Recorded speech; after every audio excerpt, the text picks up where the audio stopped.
और एक गजब की प्लानिंग के साथ करो। और प्लानिंग और बेहतरीन दिनचर्या यही तो हो सकती है। आप में से कई बच्चे मुझसे पूछते हैं कि सर एक बेहतरीन दिनचर्या क्या हो सकती है। बेहतरीन दिनचर्या की शुरुआत होती है आपसे होनी चाहिए, किसी और के विचारों से नहीं होनी चाहिए, किसी और की इंपॉर्टेंस से नहीं होनी चाहिए, किसी और की नकारात्मकता से नहीं होनी चाहिए। आपकी शुरुआत केवल आपकी इंपॉर्टेंस से होनी चाहिए। और आपकी इंपॉर्टेंस क्या है?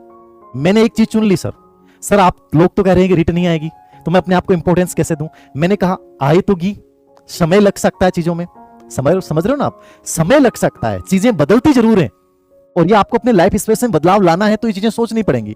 तो मेरी बेस्ट दिनचर्या क्या हो सकती है? मेरी दिनचर्या है कि शिक्षक भर्ती में मुझे सिलेक्शन लेना है, तो मेरा सिलेक्शन किस आधार पे होगा? विषय के आधार पे होगा, जीके के आधार पे होगा, साइकोलॉजी के आधार पे होगा, ये सेकंड ग्रेड थर्ड कर रहा हूं टीचिंग मेथड के आधार पे होगा। ये चार चीजें मेरे सिलेक्शन में योगदान देती हैं। तो मैं इन पे इतना अच्छा वर्क करूं, इनको लेकर इतना गजब का शेड्यूल बनाऊं कि चाहे मैं विषय को मान लीजिए मैं 5 से 7 घंटे देता हूं, मैं जीके को 3 से 4 घंटे देता हूं, मैं साइकोलॉजी को डेली सिर्फ 30 मिनट भी दे दूंगा तो बहुत है, टीचिंग मेथड को मैं 30 मिनट भी दे दूंगा तो बहुत है। यदि आप इतना समय दे सकते हैं, मैं ये कह सकता हूं कि तुम्हें किसी दुनिया की कोई किताब पढ़ने की आवश्यकता, कोई गाइड पढ़ने की आवश्यकता नहीं है। अब जब तुम्हारे पास समय, दिनचर्या में तुमने ये शेड्यूल बनाया, इसके साथ अपनी हेल्थ का भी ध्यान रखें, मेडिटेशन भी करें, अपने आप को सकारात्मक लोगों से जोड़ें, 5 अच्छे लोगों से दोस्ती बनाएं जो हमेशा आगे बढ़ने की प्रेरणा देते हैं, उन लोगों के साथ जुड़ें। इनके साथ जुड़ने के साथ आपको क्या करना है, एक टाइम टेबल बता रहा हूं, नॉर्मल। यदि आप पार्ट टाइम जॉब करते हैं तो इसमें आप 4 घंटे कर लें, इसमें आप 2 घंटे कर लें, इसमें आप 45 मिनट कर लें, कैसे भी कर लें। PYQ ये अपने जीवन का बेस बना लो, मतलब ऑल ईयर क्वेश्चन, ठीक है। इसको बेस बना लो कि दिन में जो भी टॉपिक पढ़ो उसके ऑल ईयर क्वेश्चन पेपर आप जरूर रीड करो।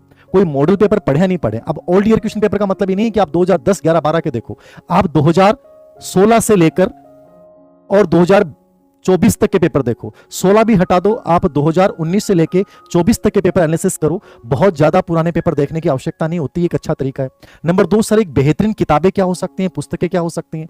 देखो हर किताब बेहतरीन होती है, हर पब्लिकेशन अपना बेटर निकालता है, कोई पब्लिकेशन कमी नहीं छोड़ना चाहता। जब समय हो तो कुल मिला के डिटेल में पढ़ना चाहिए, समय हो तो। मान लीजिए आप किसी पब्लिकेशन की कोई भी गाइड लेके आते हैं, वो टू द पॉइंट लिखी हुई है मान लो, लेकिन अब जो पेपर आ रहे हैं, आपने 23-24 के पेपर देखे होंगे और आगे पेपर आएंगे, आरपीएससी और अधीनस्थ सेवा चयन बोर्ड दोनों पे एक बड़ा दबाव है पेपर आउट के बाद डिलीट प्रश्नों को लेकर कि परीक्षाओं का स्तर सुधारा जाए।